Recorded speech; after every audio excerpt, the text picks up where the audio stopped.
Hello, fellow Gwent players, and welcome to another little discussion video. This time it's gonna be a bit of a more serious topic, so buckle up and, get your serious glasses on, because I am going to be addressing the issues that are currently within Gwent.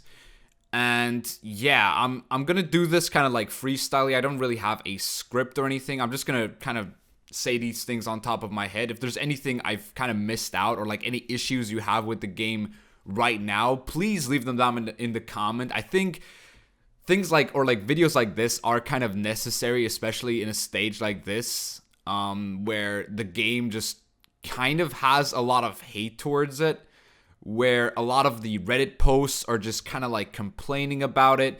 A lot of the streamers are kind of feeling a fatigue. We've had McBeard leave the community. Now we've also had Cheddar Paul leave the community. And in general, like, people really don't seem to enjoy the current meta. Now, what is one of the major issues in my opinion right now? Well, the thing was, a lot of people called the Way of the Witcher expansion sort of like the meme expansion. I personally was one of those people that thought that a lot of the cards that they put out and brought out are very sort of swingy. A major offender of this would be Colgrim. I think we all know what Colgrim does. I don't think I have to read the card here. And Colgrim is a card that really needs an answer, and a card like him is also incredibly meta shaping. He does obviously fall victim to tall punishes and such, and if you tall punish him, you're able to sort of deal with it. But if you're not able to do that, you're gonna have a lot of trouble, especially now that they've also buffed Witcher Mentor. Now, the thing was, with this card, it used to be Adrenaline 2, but CDPR, before sort of like the last week, have already set their minds on bringing this to Adrenaline 3, because they thought the play rate of this wasn't high enough, and I felt like that was a bit weird. Now, the reason why they couldn't change it back was because of the cyber attack on them and the fact that they kind of got hacked. And it does really, really show that this card's Adrenaline 3, it's actually a major buff. Like, being able to play this card as your fourth card in hand is actually quite insane. Like, this card is really, really strong, and it punishes something that has always been an issue with Gwent, and that is drawing your gold cards, especially in Homecoming Gwent, where bronzes don't really have the same purpose as they did in Beta Gwent, where your bronzes, the purpose of the bronzes was basically to thin out your deck from bronzes so that you can, in round 3 or round 2, play your golds. Or basically your entire strategy was revolved around bronzes, where your bronzes would have kind of like the same power level of golds, but they were just incredibly synergy based. And that's something that has been removed from Homecoming, where in Homecoming at the start, there was basically this thing where 4 provision cards were kind of like filler cards, and you wanted to get rid of them. This is why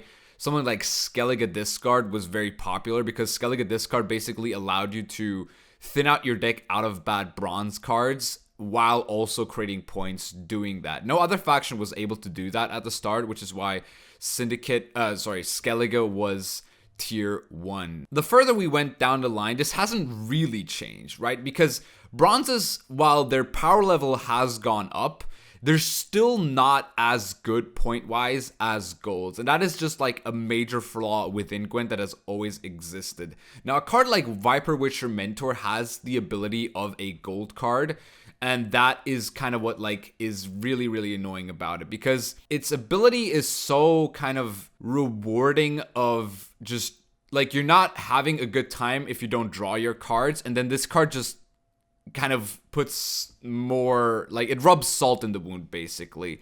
The fact that it just becomes bigger the worse your hand is, and it just feels very unfair. I tried to defend this card because of like Nilfgaard in general being very unfair as a faction itself, and that is true, that Nilfgaard as a faction is very unfair, and it used to always be that way. But with the buffs to things like lock and the addition of like these Witcher cards that can clog your deck with tokens, I feel like that just doesn't seem, it seems too unfair. It doesn't seem very healthy for the game where there just exists a matchup that just kind of like doesn't allow you to play your cards, which isn't really what Gwent has ever been about. Gwent has always been like play your strategy against your opponent's strategy, and through that strategy and through proper sequencing, get more points. That was the appeal of Gwent. That has always been the appeal of Gwent. But with new clog cards such as Viper Witcher Mentor and coded weapons, it just feels so bad playing against it. Now, it's obviously very easy to counter in a way that certain decks just beat this because they have cards like Defenders or just play very mid-rangey where it doesn't really affect them. But I feel like every deck right now in the meta has tokens, and being able to put tokens into the opponent's deck just doesn't feel like a healthy interaction. Like, I think that it should not be allowed to put tokens in the deck because I feel like the clog mechanic should kind of be a bit toned down in general. I don't feel like being able to clog your opponent's deck with a bunch of 2-point tokens feels proper. And in general, I feel like the clog mechanic does not feel good for Gwent in the near future as well. Like, I don't know what they have planned for other expansions, but it seems like this expansion definitely went a bit too hard on the swingy and kind of like memey cards. Because this, like, at the end of the day, clog is still kind of a meme because you can't really bring it into competitive Gwent. It's just kind of like this thing that roams in ladder that can kind of like destroy you by being the most annoying deck ever. And because certain matchups are just auto losing to this. It's very reminiscent of the way that Vi kind of held the meta hostage. I wouldn't say Vi. I feel like Vi's change was good enough for it to be kept out of the meta and for it to just kind of turn into a meme.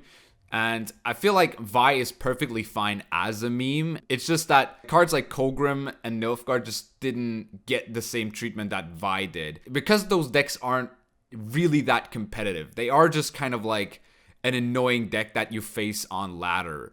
Where in ladder it's good, obviously, because ladder has multiple matchups. You have like multitude of decks, and that's something that is actually kind of okay with the current meta in Gwent, is that there are some very, very good decks out there. There's a lot of, like, every faction apart from maybe Syndicate has like at least 2 playable decks that just feel good, or at least like 1 playable deck, and that's really, really good. But it does feel a lot more like matchup dependency has very like quickly gone in. Like, it's always been like meta games are always the same, right? You have like control beats engines, engines beats point slam beats control. With Vi, point slam beat everything. Like, point slam was able to beat engines decks because they needed a bit more slow setup, whereas Vi, you could just jam the card quicker than, you know, then the opponent was able to set up his engines. And then with interactions like Iwarakags being able to, you know, yoink the highest provisioned unit from your opponent's deck, it just didn't feel that correct. Like, a lot of unhealthy interactions have just been added to the game. I know I'm kind of like repeating myself here, but like, it's just like, I'm trying to like make a point here, but I don't really have a script, so I'm trying to make a point by slowly getting to the point. So I'm sorry if you guys are kind of like waiting for like me to have an actual like full statement. I'm just trying to like really figure out what is going on with this meta and why it's feeling so awkward. Another major issue I feel like is the introduction of unitless decks. Unitless decks have always existed in Gwent, but I feel like right now they just feel very disgusting to play against, especially cards like Madoc, where you feel like you either have the answer or you don't, because Madoc can be such an annoying card to play against, and he does like support an archetype in Gwent that doesn't really feel like Gwent in the end. Like, no units, like in general, like artifacts and like the no unit idea, it's just like, I'm a beta Gwent player. This is why I feel like these no unit decks just don't seem that healthy for the game. They've never felt healthy for the game because they're so annoying to play against. Gwent has always been like, play your cards, play your strategy.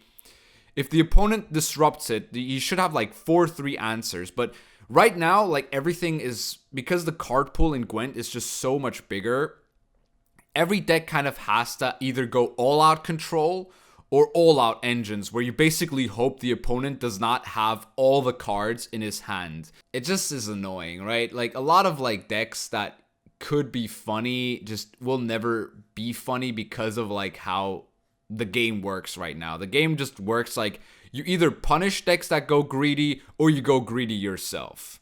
And that it kind of like changed from a triangle to just a line. It's just like a two-way 50-50 now. It's like you either have the answer to the opponent's deck or you are the opponent's deck and the opponent's deck does not have the answer. Now, if a control deck faces a control deck, it becomes a discard battle, basically. And that's just so bad, right? Like, mirrors have never felt good in any card game, but I feel like right now in Gwent, mirrors are seriously just down to you. Like, especially control mirrors feel like extremely bad. Like, they just feel super, super bad. And engine mirrors, like greedy mirrors, they feel even worse. Like they're like, if you don't draw the one card that the opponent has, you're just losing. Like it doesn't feel that great. A card that really showcases this is Gezraz. Say you play a Scoia'tael Mirror and your opponent has a Gezraz and you do not have a Gezraz. You auto lose. Like, it's just how it works. Like, even if you're able to deal with the opponent's Gezraz, you had to, take removal on the Gezraz when the opponent might have had some Cat Witchers or some Dolbafana Sentries into Matrons and so on and so forth. And it just doesn't feel that good because these cards are just so swingy. Like, the swing on these cards is ridiculous. And I'm not sure if this is good for the game's future in general. Like, I don't know how to really fix these issues because I don't think Gezraz in itself is a problematic card. It's just that there's so many cards like Gezraz that need an answer, that require an answer, where if your deck doesn't run all-out control, it's not gonna just work. It's just not gonna have the point output necessary to deal with everything. Another issue with Gwent is something that I've mentioned earlier with the Viper Witcher Mentor buff, is that how didn't they just hotfix this by now? Like, it clearly is something that has been called out in forums, and it is definitely a mistake. Like, they've admitted that it was a mistake to buff the card. Why not just bring out a hotfix where the card is Adrenaline 2? What's so difficult about it? Like, we see a lot of the developers' streams, things like Burza and Slama, they stream a lot, and they do a lot of jokes about complaints and all that nonsense, and it's hard to be developing a game. But why don't they ever explain why it's hard to develop this game and to update it like more frequently or to fix mistakes? Because when there's game-breaking bugs, they seem to be fixed quite frequently. But if there's like minor mistakes like the Viper Witcher Mentor one, it never seems to be addressed in any shape or form. And that's just a very bad form of like lack of communication. And I feel like the lack of communication really like gets to a lot of people, especially on Reddit. Like, I know you shouldn't look at Reddit for everything because Reddit is just a bunch of whiny babies, but I still read Reddit and I still enjoy some of the content on Reddit.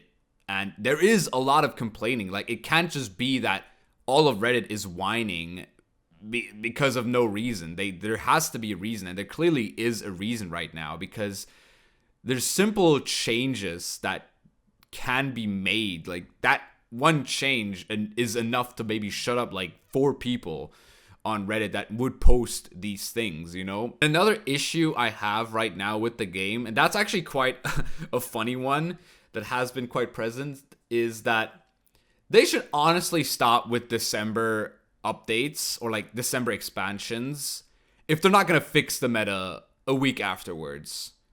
It's honestly, I think, unacceptable at this point. Like, I've been really, this has been an issue of mine for a very long time. And I think I've addressed this in previous videos as well. But releasing an expansion that is like 70 new cards without being able to fix the problems that come with an expansion, because clearly CUPR is not playtesting anything. And I don't also, that's, oh my god, there's so many issues with that. I'll move on to that later. But yeah, because there's no playtesting, there's no PTR where players can look at certain cards, certain decks. Like, people would have discovered Vi on day one. Like, everyone discovered Vi being unhealthy on day one. Like, that was so obvious. Like, I played an entire deck with just tutor cards and Vi and consume cards, and I won like 3 games in a row, and I summarized that Vi is broken, and I never touched that card again, apart from, you know, the video for the Heist series. Other than that, I never touched that again. But in general, like, if you have like at least, it doesn't even need that to be that many. Like, I think like 20 Gwent partners, faction ambassadors, and people that CDPR trusts. I know that if you do a player testing realm, like a PTR, if you do play testing with people not associated with the company, some things might leak. And I'd rather have an entire like expansion leaked than have a broken expansion in December that has to stay the way it is for 2 months. Because that is just unacceptable. 2 months of the same meta is already bad enough in a card game, but 2 months of a meta where the cards that were released for this meta have not been sort of adjusted or had the chance to be adjusted. Like, imagine Master Mirror came out in December and we had to deal with Skellige for 2 months. The game would have been dead. The game would have been officially dead because you had one single faction in the game that just wins every game. Or like wins like 8 out of 10 games that are not against itself.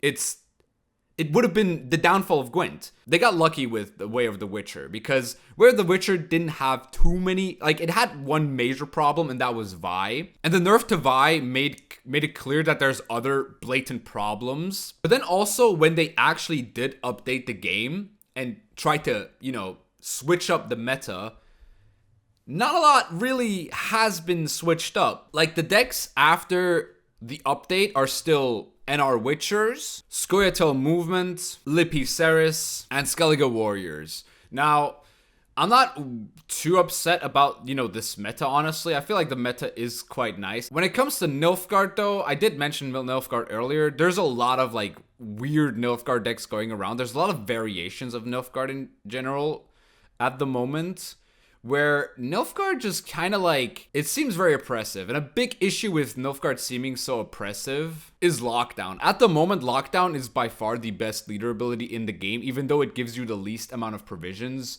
Now, the reason why the provisions don't really matter anymore is because of the highly polarized decks that you can play with Nilfgaard. A lot of their bronzes that you do choose for Lockdown seem very good. Fangs of the Empire, the Locks, Clog package is very simple to put in. And yeah, Lockdown kind of is just really, really annoying because it just doesn't allow you to do you. Because, you know, it just locks you down. It removes a leader ability.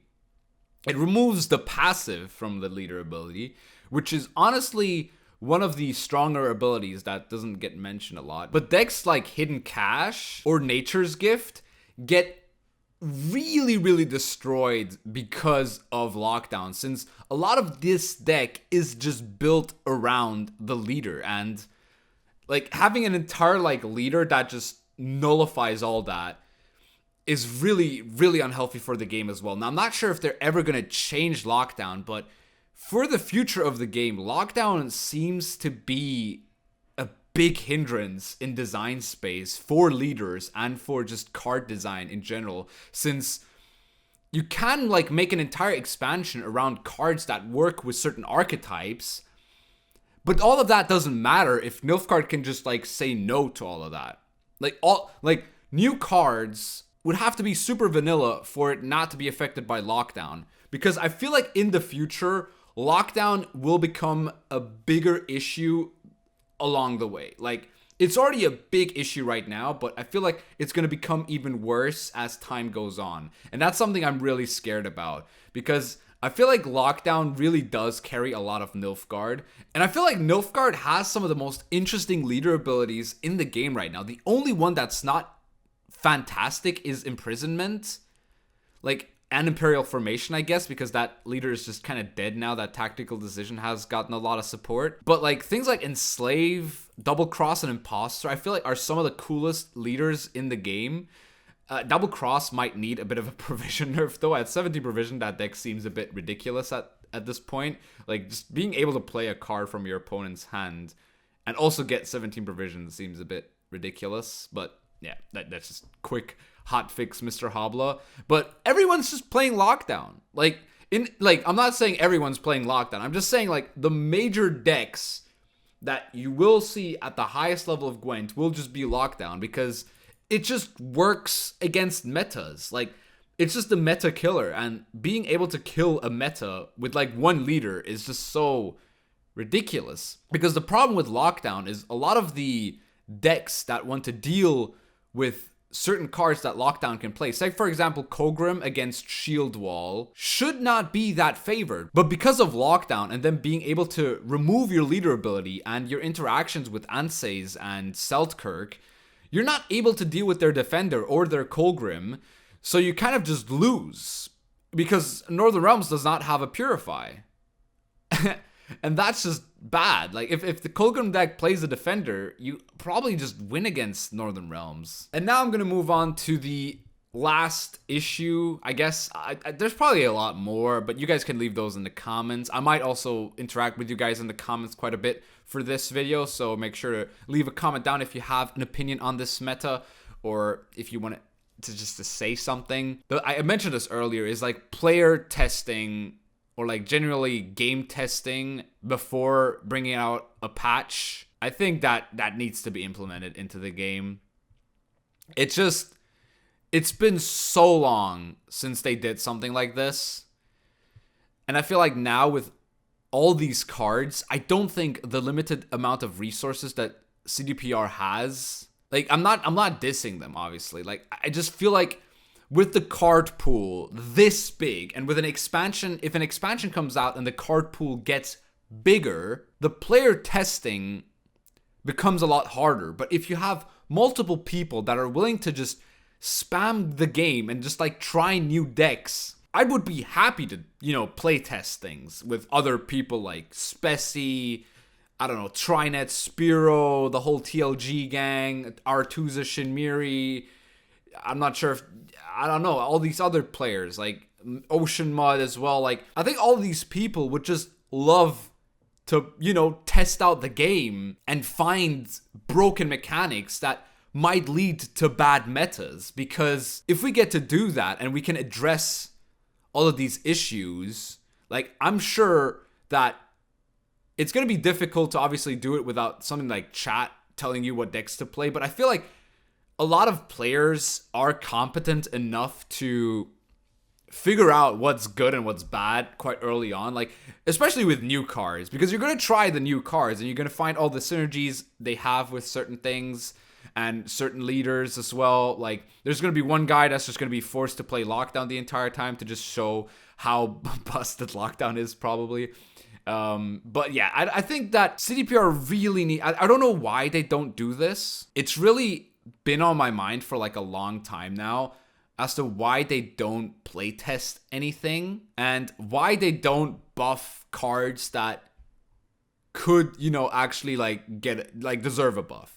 Because what they did with the last patch, they fixed Vi and they nerfed Lippy. And the cards that they gave a buff to were like monster consume cards. And they buffed a lot of the cards that came out with the new expansion.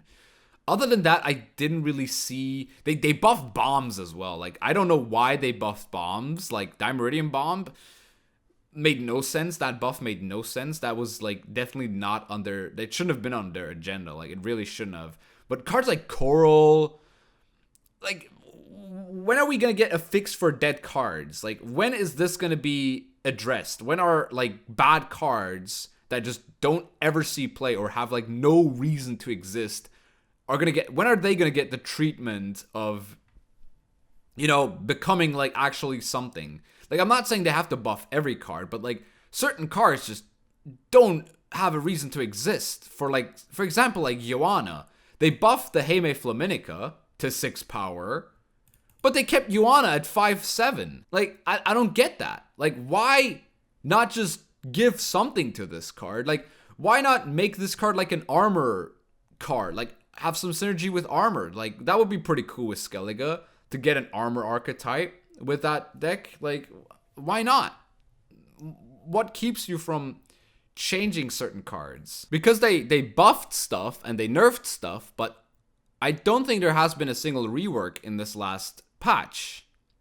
And there needs to be reworks for the game to be, you know, to be a bit more interesting. All the buffs weren't that significant. Like the buff on Yennefer was good for like swarm decks, but the problem with swarm decks right now is that you play kind of like a very solitary strategy and just get countered by like pretty much anything that's either lockdown or Scoia'tael movement, right? Because they just deal with your swarm because you swarm your board and Gezras just kills you, right? I think the only good buff they did this expansion, I think the only like actual like significant buff was Madame Louise.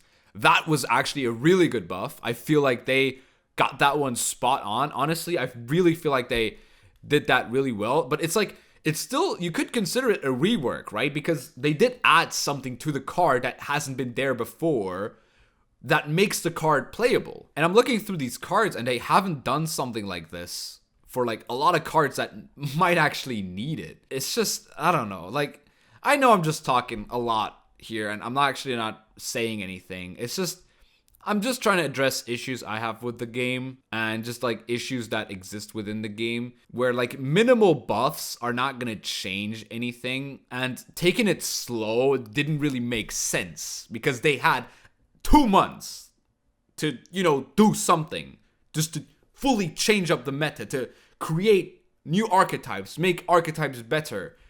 But nothing has in the end actually changed. Like every deck that's been tier 1 in the previous season is still tier 1 in this season. It's just that decks that kind of play against the meta have emerged more, because things like Keltalis is now, I think, easily tier 2. Easily. Like that deck is very hard to counter, and it is incredibly good in a competitive state right now because of the buffs to the certain bombs and everything, and the general support that the no unit archetype has received. I'm not sure what they're going to do with March. Hopefully they're going to change a lot of stuff or like rework a lot of stuff, because if we're not going to get an expansion for 6 months, something needs to happen for the game to sort of go back on track, because it is really, it's in a really weird state right now. And that's really all I can say about it at the moment. Like simple changes could make a difference, but the power creep with the expansion is still there, right? You still have to adjust to the power creep a lot. And like you can't just like buff or nerf like 60 cards by like one provision and expect something to change. Because like a lot of the changes were a lot like random. Like there was a lot of random changes. Like Barclay's getting a 1 provision buff. It's not going to make dwarves viable. Like, dwarves' problem is just that they just don't have enough points for a greedy deck that they are. Like, it's just not going to fix what makes dwarves bad. And yeah, I think, in summary, a lot of the changes for CDPR, like, CDPR consider themselves to also want to make changes for the non-competitive scene. And that obviously makes sense. But I think even the non-competitive scene really suffers from the way that the current decks are built and current net decks look like. I'm looking at some of the like meta reports, and it just like some of these decks are just disgusting. Like honestly, like playing them takes a lot of skill if you're a new player, But playing against them is just, it's just daunting. Like, it just is not fun to play against certain decks that just, like, kill everything. Like, killing everything should never have been, like, what Gwent is all about. But the thing is, like, there's too many engines for it not to turn this leaf. It just is what it is right now, I guess. And yeah, now, I'm not sure if I got any point across in this video. I just felt like I was rambling a lot, but I don't know. Like, I just kind of want to have a discussion here. I want to start some discussion, and do feel free to comment down below. And if you enjoyed this little discussion, I guess, please leave a like, subscribe for more Gwent content, and I'll see you soon.